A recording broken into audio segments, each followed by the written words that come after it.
Hola, muy buenas tardes. Soy Borja Suárez, fundador de BeLawyer y BeLawyer School. Y hoy, desde aquí, charlamos con Eduardo Agulla Bertola. Eduardo es Senior Compliance Officer y Senior Specialist de General Electric, donde ha desarrollado su carrera, una imparable carrera internacional durante los últimos años.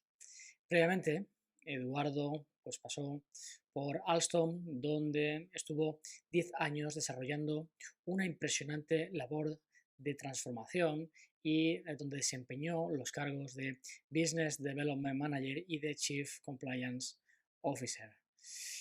Con anterior a todo esto, en Argentina desempeñó cargos tanto en la administración pública como fiscal y también asesor de distintas personalidades del gobierno.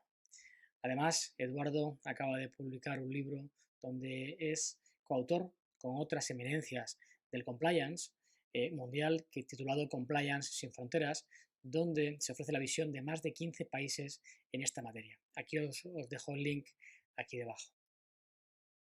Bueno, como veis, es una trayectoria profesional fascinante, tanto en los sectores públicos que hemos contado como en el privado. Desde BeLawyer y BeLawyer School hemos querido tener una charla virtual sobre la situación del mercado global desde el punto de vista del compliance y el impacto que la crisis que estamos viviendo ha provocado. Para ello os ofreceremos algunas recomendaciones para grandes multinacionales en cuanto a estrategias de implementación de programas de compliance. Comentaremos además sobre los problemas que pueden surgir a la hora de liderar la implementación de estos grandes programas en grandes multinacionales. Y para finalizar esta charla os ofreceremos algunas pinceladas de cómo GE está gestionando el impacto del COVID-19 a nivel mundial. Nos vemos en la charla.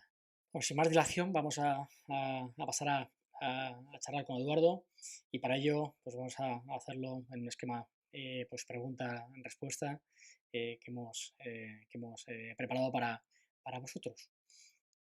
Me parece estupendo, Borja. Espero poder satisfacer tus expectativas y las de tu audiencia. Adelante entonces con las preguntas. Eduardo, a mí hay algo que me llama mucha atención, ¿no? Y es saber si realmente ha cambiado la forma de hacer negocio.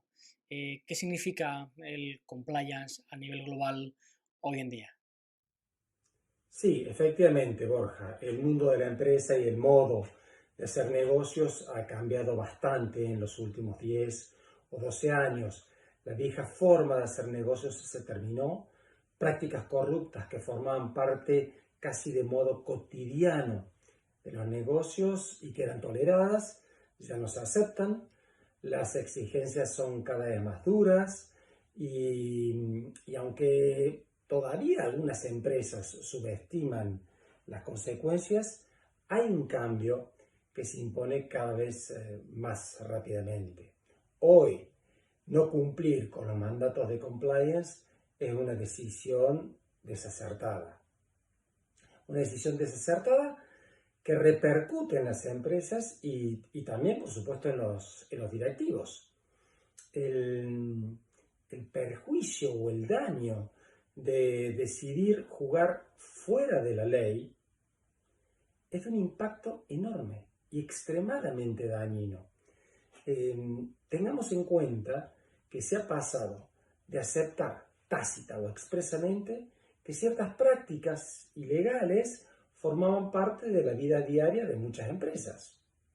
Se ha pasado ahora a encontrarse estas empresas atrapadas en medio de procesos legales carísimos, afrontando sus directivos, en algunos casos, sentencias de prisión, sanciones comerciales, ver cómo la reputación e imagen de la empresa se ha ido por los suelos. se han debido pagar multas altísimas, enormes, se han encontrado con la prohibición de participar en licitaciones públicas, lo que supone sufrir una pérdida de mercado, supone también el desplome del precio de las acciones, consejos de administración obligados a renunciar, etcétera, etcétera. Y así podríamos seguir enumerando los daños durante un largo rato. Pero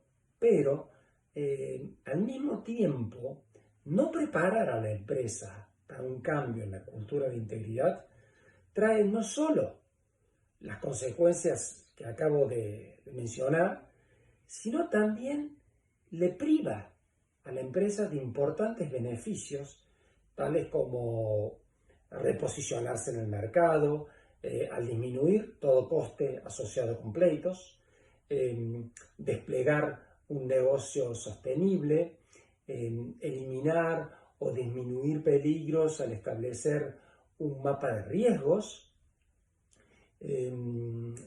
implementar al mismo tiempo mejores controles internos, y una cosa muy importante es disociar la corrupción de cualquier aspecto ligado a la reputación e imagen de la empresa para relacionarla con la práctica honesta de los negocios.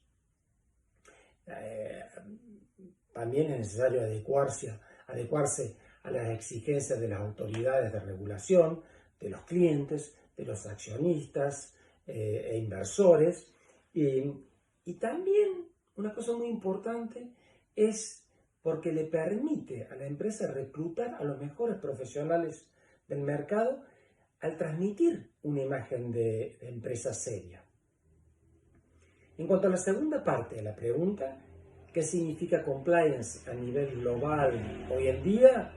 Bueno, significa muchas cosas, pero déjame comentarte, Borja, que el cumplimiento corporativo o el corporate compliance es un conjunto de procedimientos y buenas prácticas adoptado por las empresas u otras organizaciones para identificar y clasificar los riesgos, tanto operacionales, tecnológicos, como legales a los que se puede enfrentar una empresa, y establecer mecanismos internos de prevención, de gestión, mecanismos de control y de reacción ante estos riesgos.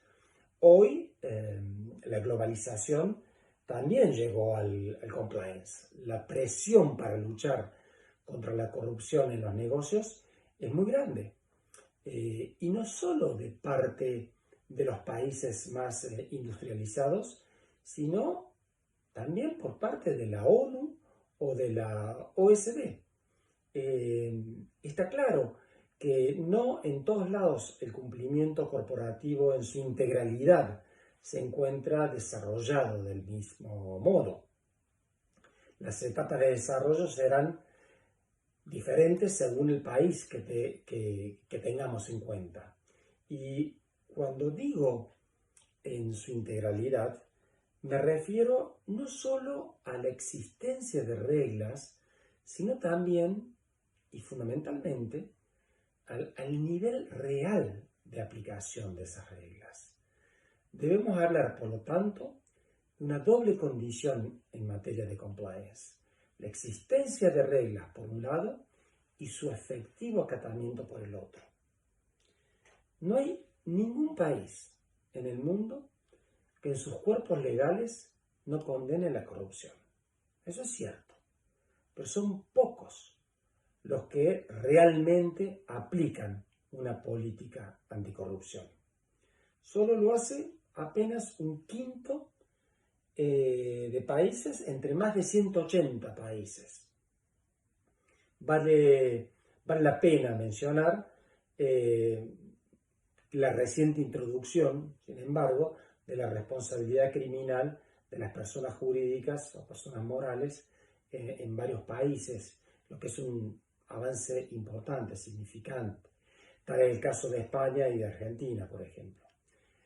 Al mismo tiempo, hoy en cualquier investigación criminal, el juez o fiscal a cargo de la investigación exigen demostrar la existencia y aplicación efectiva de un programa de compliance. Esto puede operar como eximente o atenuante en un proceso penal, pero también como agravante en caso de no poder demostrar una seria implementación del programa de integridad. Cuando hablamos del cumplimiento, Borja, cuando hablamos de compliance, nos referimos también al aspecto ético. Hay consenso en la idea de que compliance se refiere al cumplimiento de las normas y a toda regla que rija el buen hacer de los negocios, mientras que la ética se refiere a los valores. Sin embargo, son las dos caras de una misma moneda. Una cultura ética en una empresa llevará a desarrollar una cultura del cumplimiento. Discúlpame si me he extendido mucho en la respuesta, Borja. Buenísimo. Con toda razón, lo comparto.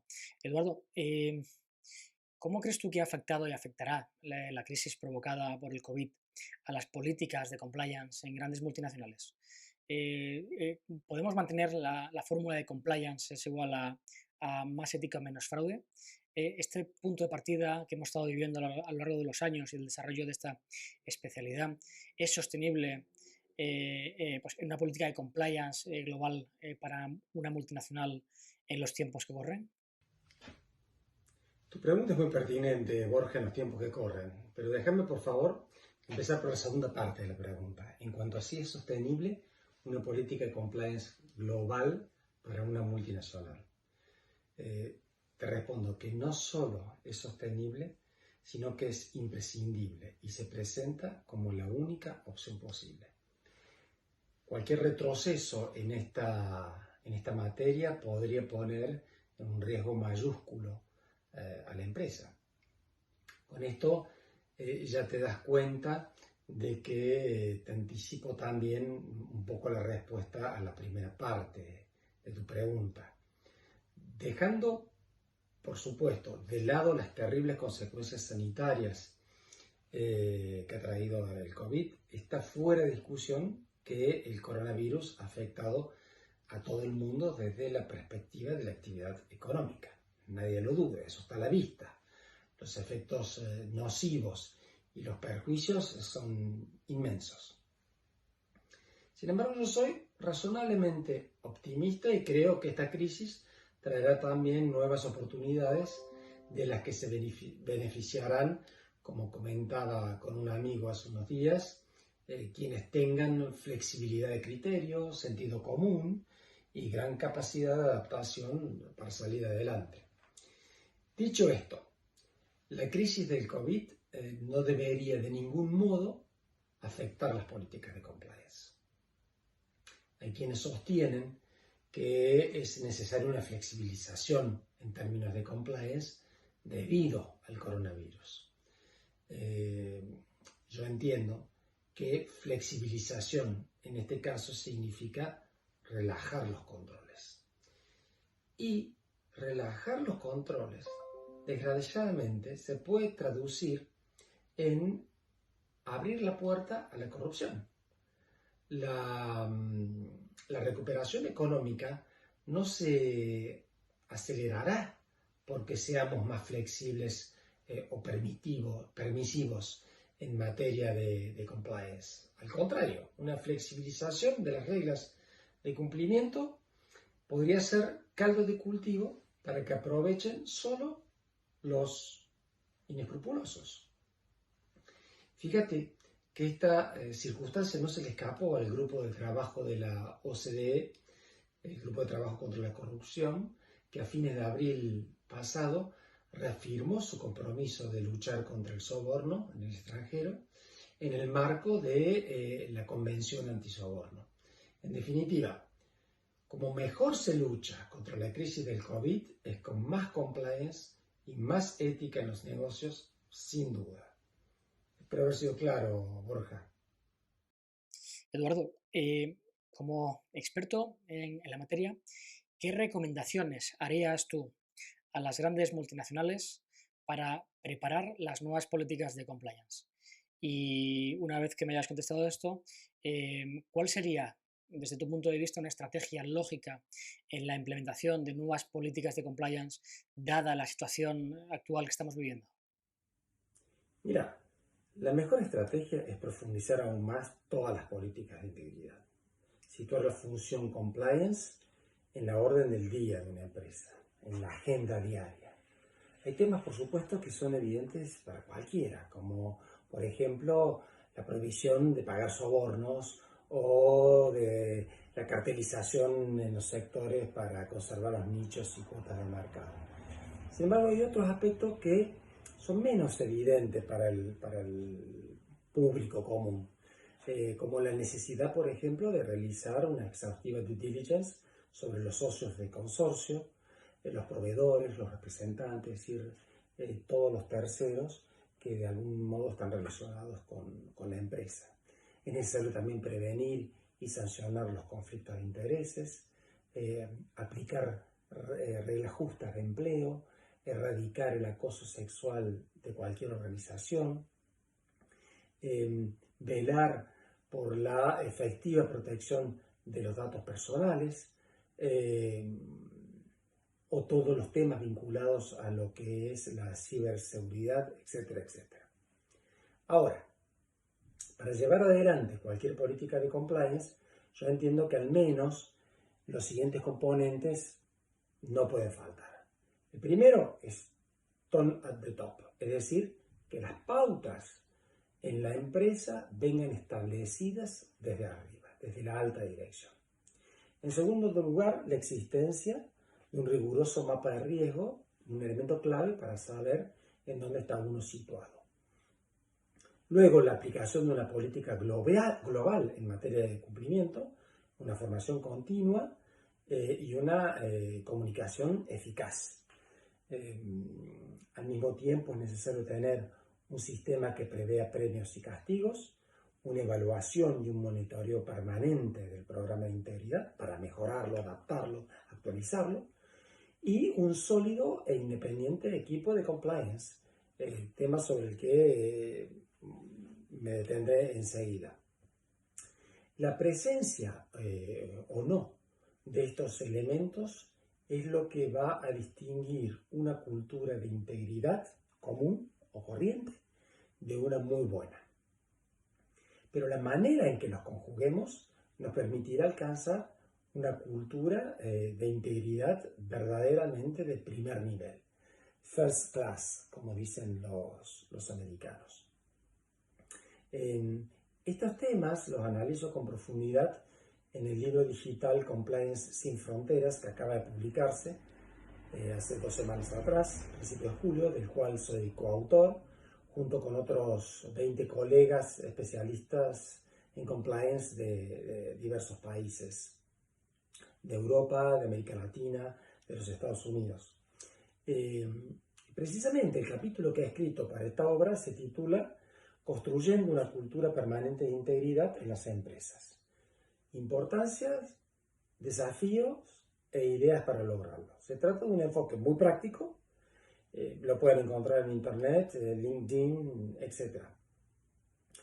Bueno, ahora que ya pasé el anuncio, me detengo un poco sobre el elemento vinculado a la necesidad de contar con un sólido equipo de compliance. Esto es crucial para poner en práctica una política de verdadera integridad de una empresa. ¿Por qué fracasa un programa de compliance? ¿O por qué una empresa se ve en serios problemas si en los papeles disponía de un programa de compliance de excelencia? Puede haber varias causas, pero algunas de las más frecuentes son la falta de apoyo por parte de la alta dirección, la insuficiencia de recursos adecuados, recursos humanos o financieros, por ejemplo, un flaco presupuesto para formaciones o para viajes o para campañas de comunicación. Puede haber también un entorpecimiento de parte de los directivos que prefieren no enfrentarse a los problemas, o la presencia de compliance officers insuficientes, escasos o inexpertos, o ambos a la vez.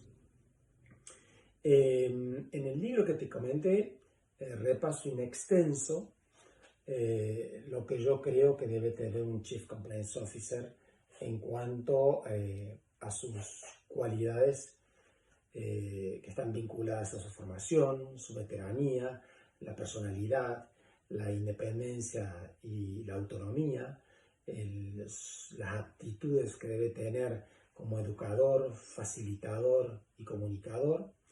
Y es esencial además que el Chief Compliance Officer y todo el equipo de compliance tengan un conocimiento integral de todos los negocios de la empresa y entiendan todas las áreas operativas y comerciales de la empresa o del grupo.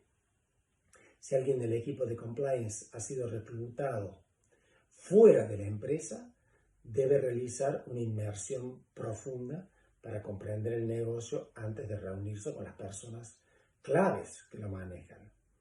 La solidez o la falta de solidez en un equipo de compliance es algo que cualquier organismo regulador percibe inmediatamente. Para ellos no hay peor cosa que una empresa que, teniendo un programa de compliance, no lo aplique.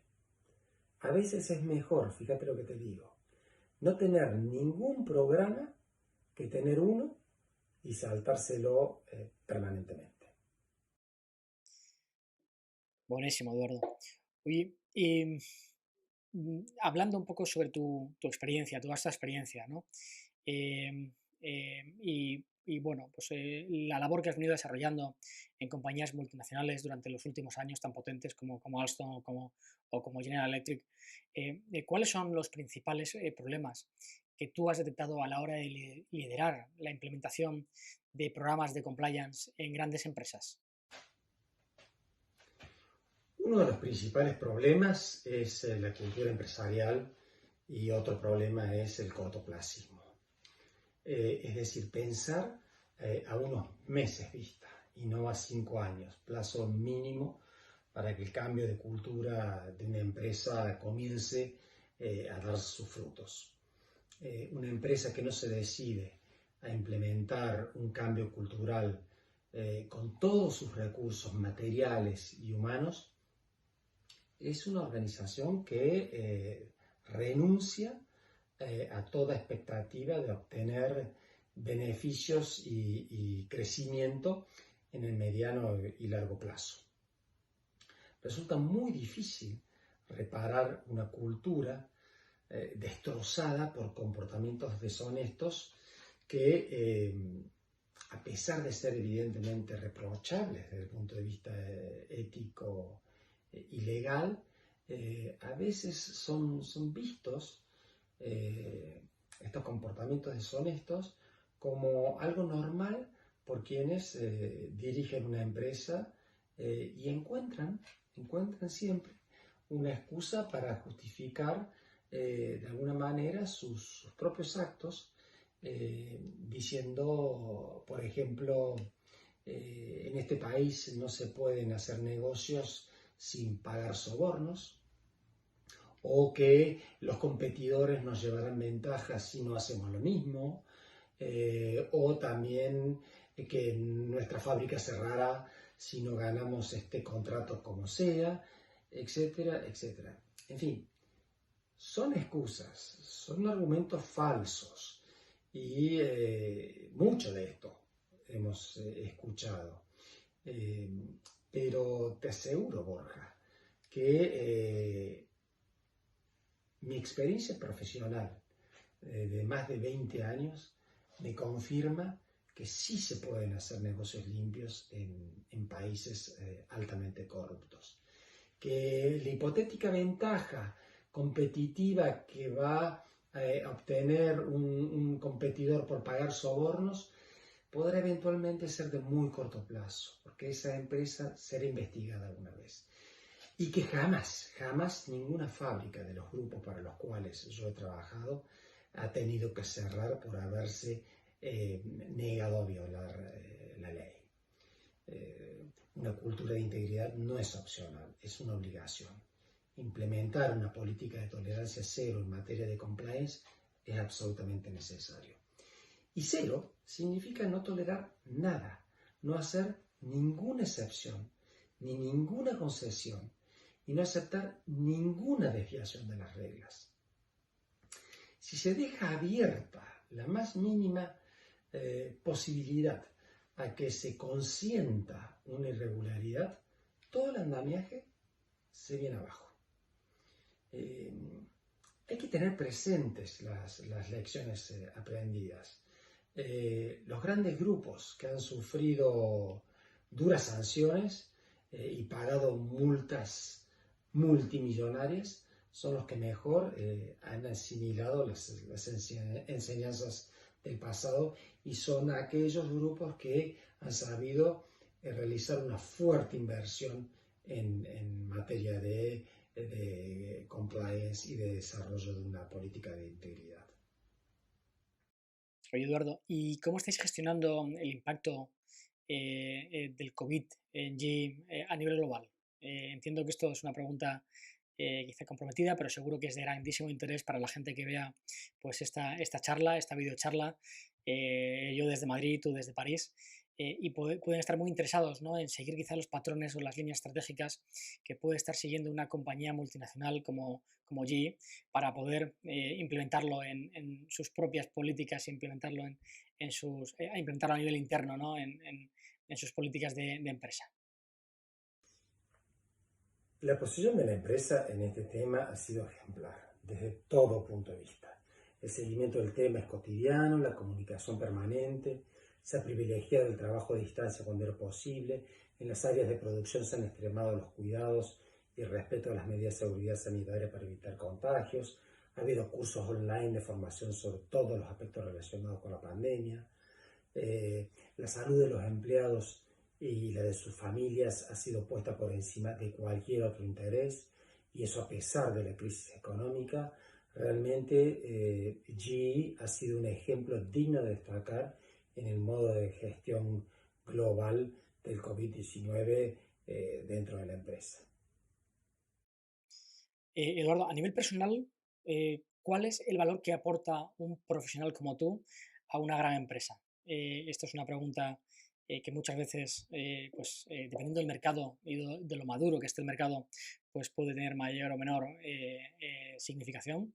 El mercado español, desde mi punto de vista, o esa es la percepción que tenemos poco la mayoría, estamos metidos en este mundo, es que quizá las posiciones de Chief Compliance Officer son más a nivel representativo, ¿no?, que el propio de una labor de implementación de programas potentes y reales donde surtan los efectos. Entonces, desde tu punto de vista, ¿cuál es el valor que un profesional como tú aporta a una gran multinacional?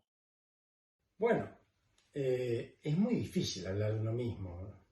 Pero creo que quizás el valor agregado que pueda aportar alguien como yo a cualquier organización es una larga experiencia en temas de compliance y un perfil internacional.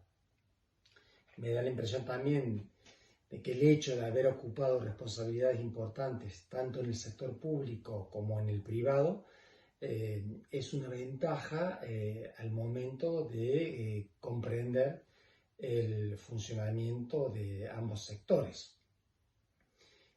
Más aún si tenemos en cuenta la interacción que puede existir entre grandes grupos corporativos privados y el sector público, ya sea que se trate de la relación con gobiernos, con empresas estatales o semipúblicas, organismos internacionales, la relación entre entes reguladores y concesionarios privados, etcétera, etcétera.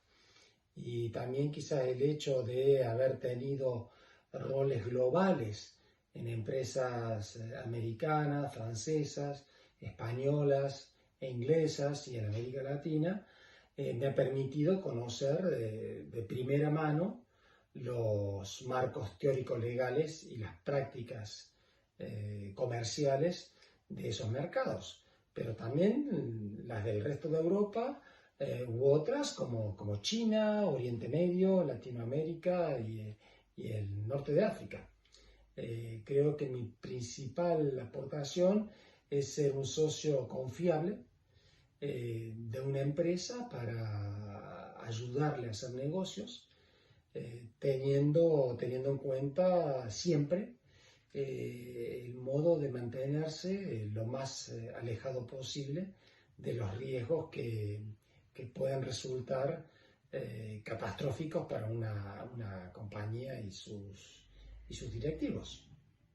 Eduardo, llevas una trayectoria que es impecable a lo largo de tu carrera y has liderado grandes proyectos a nivel global en multitud de países. Esto lo hemos hablado en persona aquí en Madrid, cuando viniste a verme allá por finales de 2016. Hemos mantenido el contacto y conozco bien tu trayectoria, ¿no? Entonces, desde ese punto de vista, ¿cuál crees que será para ti tu próximo reto profesional? ¿En qué sector te ves desarrollando, desempeñando tu labor y en qué tipo de compañías te gustaría asumir un nuevo reto eh, para esta etapa, ¿no?, que comienza de tu nueva carrera profesional? Bueno, Borja, no puedo saberlo ahora. Lo que sí te puedo decir es que siempre me seduce la idea de comenzar nuevos proyectos desde cero, pensarlos, desarrollarlos, ponerlos en práctica y concluirlos, y luego pasar a otra cosa. Y esto puede ser en el grupo en donde estoy ahora o en cualquier otro. No es el nombre de la empresa lo que me atrae, sino el proyecto, el desafío que tengo que enfrentar. Y eso tanto puede ser en grandes grupos multinacionales o en grupos internacionales más pequeños que puedan necesitar una experiencia como la mía para ponerse al día con los temas de compliance y políticas de integridad. En este tema, ya sabes, Borja, mi apertura a explorar nuevas oportunidades es absoluta. Bueno, Eduardo, creo que hemos tenido una fantástica charla virtual. Me ha encantado, la verdad, que podamos preparar este formato para toda la gente que vaya a verlo y que esté interesada en todas estas cuestiones que hemos planteado. Te agradezco de antemano y muchísimo tu tiempo, tu atención. Creo que esto puede aportar pues mucho valor, ¿no?, a las empresas multinacionales que están implementadas en España y que sin duda creo que deberían contar con un perfil como el tuyo en caso de que estar dispuestas a tener esa necesidad. Por mi parte, nada más, simplemente agradecerte tu tiempo, tu experiencia, tu conocimiento, el que has compartido con Beloyer School, para todos nuestros alumnos, para todos nuestros candidatos que están en la plataforma trabajando, ¿no?, y buscando nuevas oportunidades profesionales, si está, tanto si está en activo como si no. Seguro que esto será contenido de altísimo valor. Simplemente quiero volver a recordar que Eduardo es coautor de un fantástico libro donde previamente ya hemos dejado el link donde podéis acceder a la compra del mismo y que sin duda os recomiendo. Un saludo, Eduardo, y un abrazo fuerte. Nos vemos pronto. Hasta luego. Gracias a vos, Borja, por haberme dado la oportunidad de conversar contigo, de compartir con tu audiencia estas opiniones, estas ideas que yo creo que pueden resultar de utilidad. Así que te agradezco enormemente y espero que nos crucemos nuevamente pronto. Un abrazo.